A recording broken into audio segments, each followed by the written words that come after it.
सुन रहे हैं रहस्यमयी कहानी शैतानी रस्में। निकी सबके लिए खीर बना रही थी, लेकिन रसोई घर की गर्मी से वो कब चक्कर खाकर बेहोश हो गई, उसे पता ही नहीं चला। इस बीच नौकरानी ने वहां आकर उसे उठाया, लेकिन तब तक खीर जल चुकी थी। नौकरानी को कुछ समझ नहीं आ रहा था कि अब क्या करे। खीर जल चुकी थी और निकी को इसकी कोई परवाह भी नहीं थी।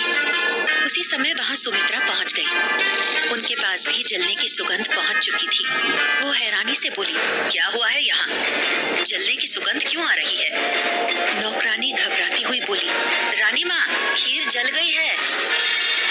ये सुन सुमित्रा के होश उड़ गए और वो लगभग चिल्लाती हुई बोली, क्या? कैसे? नौकरानी बोली, बहू रानी खीर बनाते समय बेहोश हो गई थी और खीर चूल्हे पर ही चढ़ी रह गई थी। सुमित्रा अपना सिर पकड़ती हुई बोली, हे मालिक, इससे एक भी काम सही ढंग से नहीं होता है। अब पता नहीं क्या होगा। फिर वो निकी की तरफ देखकर चिल्लाते हुए बोली, क्या तुम बिना किसी बाधा के कोई काम नहीं कर सकती? हालांकि निकी को इसकी कोई परवाह थी भी नहीं, परंतु वो सुमित्रा पर ऐसा जाहिर होने देना नहीं चाहती थी। वो मासूम सा चेहरा बनाती हुई बोली, माँ जी, मैं क्या करूं?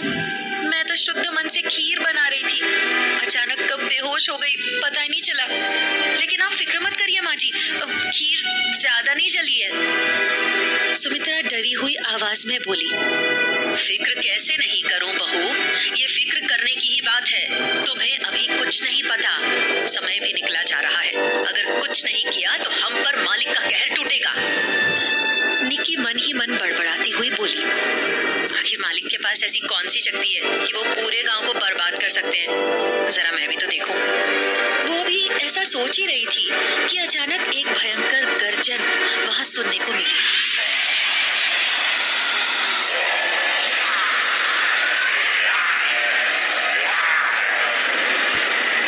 पूरी हवेली जैसे कांप उठी थी। वो आवाज सुनकर निकी चौंकती हुई बोली, हाँ, ये कैसी आवाज थी? किसकी आवाज थी ये? सुमित्रा और नौकरानी ने जब वो आवाज सुनी तो उनका शरीर डर के मारे थर-थर कांपने लगा। निकी उन लोगों की तरफ देखती हुई बोली, किसकी आवाज थी? किसी ने उसकी बातों का कोई जवाब नहीं दिया। सुमित्रा नौकरानी की तरफ देखती हुई बोली, लगता है मालिक को भूख लग चुकी है, लेकिन अब हम क्या करेंगे? उनका गुस्सा बढ़ता ही जा रहा है। अगर कुछ नहीं किया तो।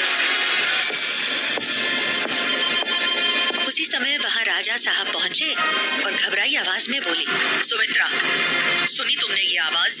भोग तैयार हुआ या नहीं अब तक? सुमित्रा बोली, हाँ राजा साहब, खीर तो तैयार हो गई है, लेकिन राजा साहब हड़बड़ाहट में बोले, लेकिन क्या?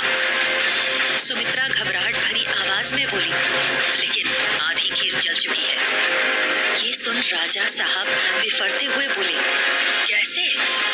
इसका किसी के पास कोई जवाब नहीं था।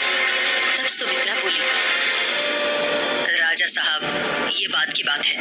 पहले ये बताएं कि मालिक को भोग लगाने के लिए कोई दूसरी लड़की मिली या नहीं? जब तक हमें वो लड़की नहीं मिलती, हम चाहकर भी खीर का भोग नहीं लगा सकते। राजा साहब बोले, मैंने भवानी सिंह को कह दिया था, वो उस लड़की को बस ढूंढ कर लाता ही होगा। उसकी चिंता मत करो तुम। लेकिन अगर मालिक को जरा भी महसूस हुआ कि खीर जली हुई है, तो हमें नहीं पता कि वो क्या करेंगे। सुमित्रा बोली, भवानी सिंह आएगा कब? मालिक के खाने का समय हो चुका है, अभी आता ही होगा। उसी समय भवानी सिंह ने वहां कदम रखा। उसने मुरझाई आवाज में कहा, राजा साहब, माफ कर दीजिए, शतभिषा नक्षत्र की कोई भी लड़की हमें नहीं मिली। हमने पूरा गांव छान मारा। राजा साहब की भी अब बोलती बंद हो गई। वो आंखें फाड़े कभी सुमित्रा की तरफ तो कभी भवानी सिंह की तरफ देखने लगे। अब किसी को कुछ उपाय नहीं सूझ रहा था। सुमित्रा ने भयभीत नजरों से राजा साहब की तरफ देखा और कहा, अब हमारा क्या होगा राजा साहब? हम कैसे उन्हें भोग लगाएंगे? निकी बस चुपचाप सबको देख रही थी और समझने की कोशिश कर रही थी मालिक की जरूरत क्या है और वो क्या कर सकते हैं। वहीं राजा साहब और सुमित्रा अभी कुछ दूसरा उपाय सोच ही रहे थे कि उसी समय हवेली के बाहर लोगों के चीखने चिल्लाने की आवाज सुनाई पड़ने लगी। राजा साहब ने भवानी सिंह की तरफ देखा और चौंकते हुए कहा, भवानी, ये कैसी आवाज है? भवानी सिंह ने कहा, मैं अभी पता करके आता हूँ राजा साहब। वो तुरंत ही भागते हुए बाहर की तरफ गया और तुरंत ही उल्टे पैर भागते हुए लौट आया। उसका चेहरा डर से घबराया हुआ था। वो राजा साहब के पास आते ही बोला, राजा साहब, बाहर पूरा गांव इकट्ठा हो चुका है। वो सब रो रहे हैं, चिल्ला रहे हैं। राजा साहब हैरान होते हुए बोले, क्या? भवानी सिंह ने हाँ में सर हिलाया। राजा साहब के चेहरे पर परेशानी के भाव उभर आए। उन्होंने सुमित्रा की तरफ देखते हुए कहा, जिस चीज का डर था वही हुआ। लगता है मालिक का कोप शुरू हो चुका है। अब जैसे जैसे भोग में देरी होगी, ये कोप बढ़ता ही जाएगा।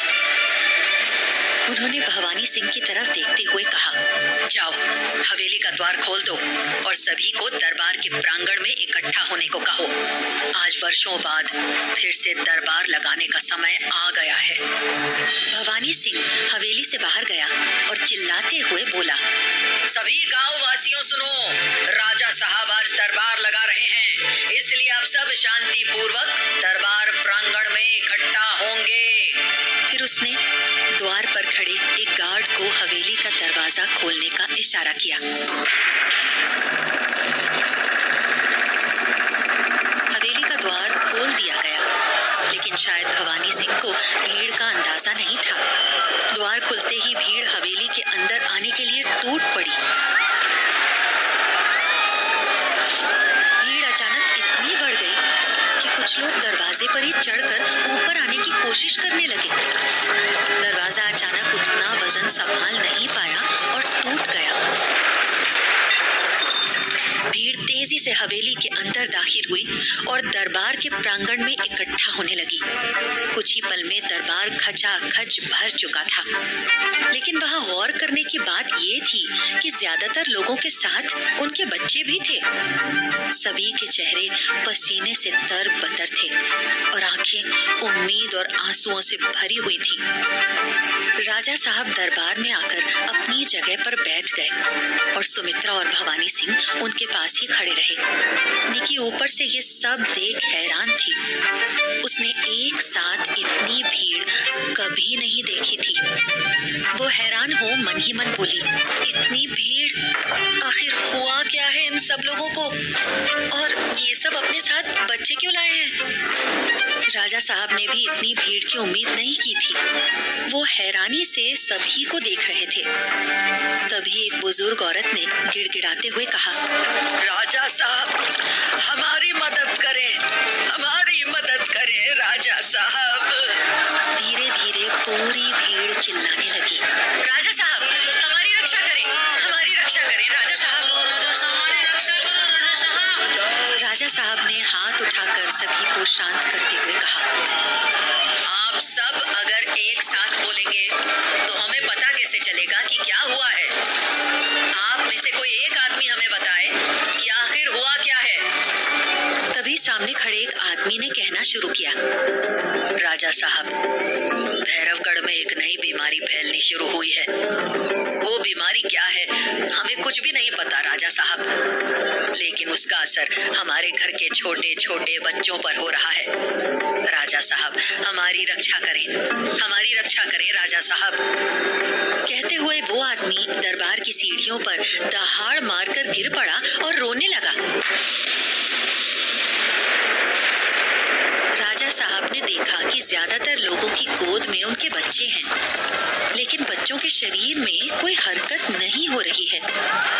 राजा साहब ने कहा, आप लोग तांत्रिक बाबा के पास गए थे? एक आदमी फिर सामने आया और बोला, हाँ राजा साहब, लेकिन उन्होंने भी कोई समाधान नहीं बताया।